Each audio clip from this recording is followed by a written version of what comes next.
Hi students, आज ये जो वीडियो हम लोग देखने वाले हैं, ये वीडियो में सीए फाउंडेशन जैन 2025 का कैंडिडेट्स का लॉ पेपर में पास करने का प्रोबेबिलिटी 99% हो जाएगा।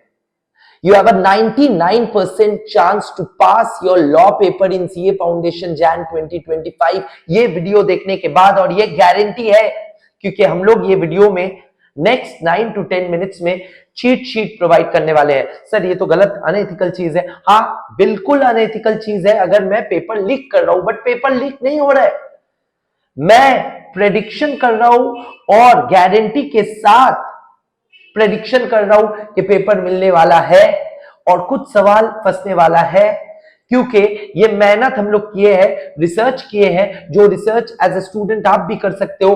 पास 3 से 4 क्वेश्चन पेपर्स और जो नया टॉपिक्स न्यू सिलेबस में आया और जो revisionary test paper last 2-3 term का है, जितना भी सवाल होता है वही सवाल में से 80% of your paper is going to match. Sir यही गारंटी आप दे रहे हो? बिल्कुल यही गारंटी मैं दे रहा हूं और मैं टॉपिक्स फाइंड आउट करके रख दिया जो मैं डिस्कस करने वाला हूं इस वीडियो में। But before I go ahead, मैं स्क्रीन में कुछ लिख के रखा हूं आप लोगों के लिए। वो यही है कि मार्क्स डिस्ट्रीब्यूशन और in your CA foundation law paper क्या होने वाला है। देखो, मार्क्स डिस्ट्रीब्यूशन जो है 7 टॉपिक्स है और वो सातों टॉपिक को मैं मार्क्स डिस्ट्रीब्यूशन का इंपॉर्टेंस से रैंक किया हूं। हालांकि 30 मार्क्स आने वाला है कॉन्ट्रैक्ट एक्ट से, बट कॉन्ट्रैक्ट एक्ट को मैं नंबर 2 में रखा। कंपनीज एक्ट को मोस्ट इंपॉर्टेंट दर्जा दे दिया। क्यों सर? क्योंकि कंपनीज एक्ट है छोटा बट आएगा 20 मार्क्स। कंपनीज एक्ट कंपेरेटिवली है इजी बट आएगा 20 मार्क्स। और दूसरे नंबर पे मैं रखा कॉन्ट्रैक्ट एक्ट, जो कि है बहुत बड़ा, 9 यूनिट्स है और आएगा 30 मार्क्स। सर ये दो एक्ट अगर कोई कर लेता है तो उसका तो 50 मार्क्स और 50% ऑफ द पेपर ऐसे ही फंस गया। हाँ बिल्कुल फंस गया। देखो, कंपलसरी क्वेश्चन जो पहला क्वेश्चन रहेगा उसमें भी ये दो में से एक रहेगा ही। अच्छा सर, पार्टनरशिप एक्ट उसके बाद, हाँ उसके बाद इसलिए इंपॉर्टेंट है, हालांकि देखो तीनों में 20-20 मार्क्स है। पार्टनरशिप सोगा एनआई में, partnership is the smallest out of these 3। And sir SOGA का मतलब सो मत जाना, सोगा का मतलब हो गया sale of goods act. And sale of goods act में वापस 20 मार्क्स आएगा। एनआई एक्ट बहुत इंपॉर्टेंट है क्योंकि न्यू है, फुल्ली न्यू है, तो उसमें से 20 मार्क्स आएगा। सर ये मिला के तो 60 एंड 50 मिला के तो 110 हो गया।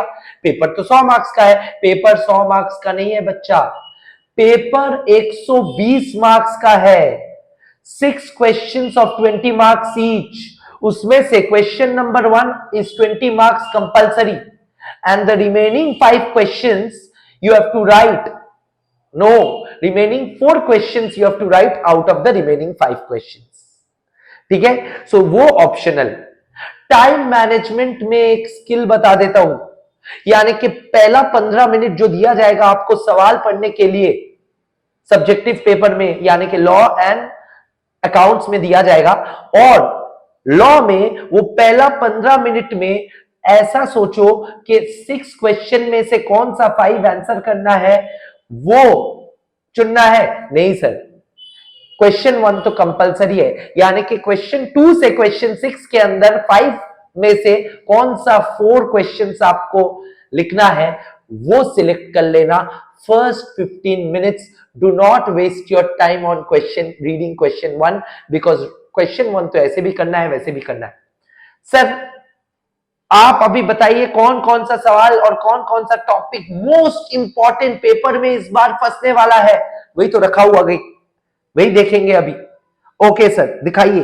तो देखो, पहला हम लोग स्टार्ट करेंगे कंपनीज एक्ट के साथ, और मैं बता दूं कंपनीज एक्ट में इस बार ये सारा टॉपिक्स बहुत हॉट है, बहुत ही हॉट है, यानी कि सेक्शन 8 कंपनी आ सकता है। सेक्शन 8 कंपनी के अलावा सर सेक्शन 8 कंपनी वही हो गया नॉट फॉर प्रॉफिट, हाँ not for profit entities. Okay sir, number of members in a company, direct या इनडायरेक्ट सवाल आ सकता है। प्राइवेट लिमिटेड कंपनी का minimum number of members, maximum number of members, direct सवाल नहीं आएगा। वो पूछेगा कि ये मेंबर डायरेक्टर है, ये मेंबर एम्प्लॉय है, ये क्या नंबर ऑफ मेंबर्स का गिनती में आएगा या नहीं आएगा, वैसा case study based indirect question. Holding subsidiary and associate, holding and subsidiary and associate relation लेके इनडायरेक्ट सवाल आ ही सकता है। Separate entity, indoor management, ultra vires, एकदम इंपॉर्टेंट डॉक्ट्रिन्स है, एक सवाल फंस ही सकता है। लिफ्टिंग ऑफ कॉर्पोरेट बिल सितंबर 2024 में आ गया, repeat can happen. Government company very important, 1% company very important, small company threshold limit very important. So these are my suggestions from Companies Act. Sir, what about Contract Act? देखते हैं Contract Act. Contract Act का सबसे important topics are consideration.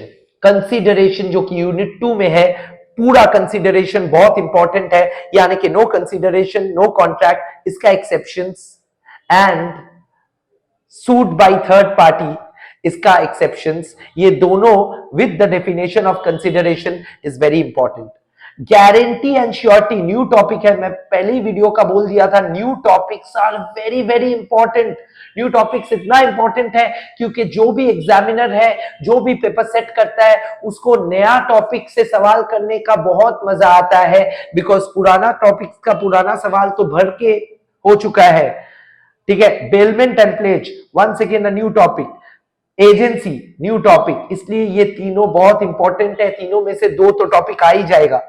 Okay, quasi contract पुराना है but important है। Breach of contract and उसका remedy यानी कि damages very important. Appropriation of payment, ठीक है सर, ये तो एकदम क्रिस्प सजेशन बना है, एकदम क्रीम सजेशन है और इससे मिलने वाला ही है। ओके सर, आगे बताइए। So the next act in line is nothing but Partnership Act. Very important is expulsion of a partner, settlement of accounts, minor partner in, यानी कि minor का position in partnership law, and उसके साथ साथ insolvency, उसके साथ साथ rights of an outgoing partner and admission या retirement of a partner, and last but not least grounds for dissolution of a firm. Okay, आइए देखते हैं अगला जो एक्ट है उसका इंपॉर्टेंट टॉपिक्स क्या क्या है। Okay, I tell you, sale of goods act, sale of goods act जो कि 20 मार्क्स आएगा, उसमें से एकदम क्रीम में 5 टॉपिक को चुन के रख दिया।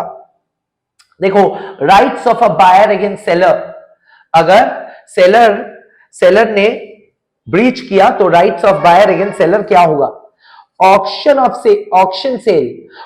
Cell is very important. Stoppage of goods in transit, ठीक है, ये भी तो right of seller against buyer है। हाँ, ये right of seller against buyer है। Classification of goods and caveat emptor, ये 5 टॉपिक तो करना ही है, उसके अलावा जो करना है बोनस है। ओके, अब next act which is very important is are 2 acts. Sir दोनों ही आप एक साथ बोलेंगे क्या? हाँ बिल्कुल, वो है, एक हो गया एलएलपी और एक हो गया एनआई एक्ट। एलएलपी में दोनों ही टॉपिक इंपॉर्टेंट होता है। एक एलिजिबिलिटी ऑफ पार्टनर कौन बन सकता है एलएलपी का या नहीं बन सकता है, कितना बन सकता है, डेजिग्नेटेड पार्टनर क्या क्या है, एक बनना ही पड़ेगा कि नहीं, etcetera etcetera.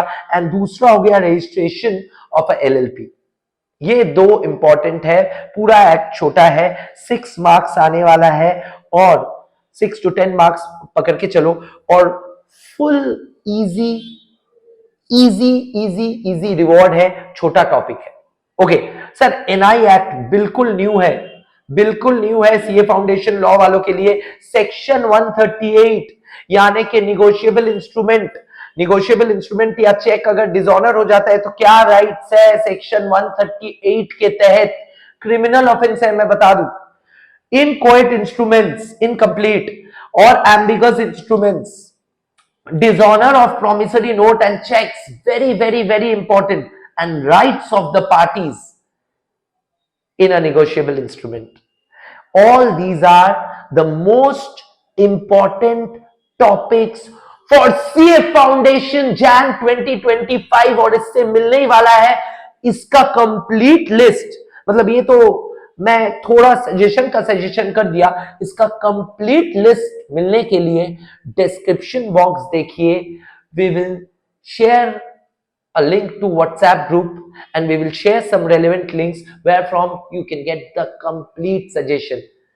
Follow, share, subscribe, like and pass your CA foundation because we are making CA law easy.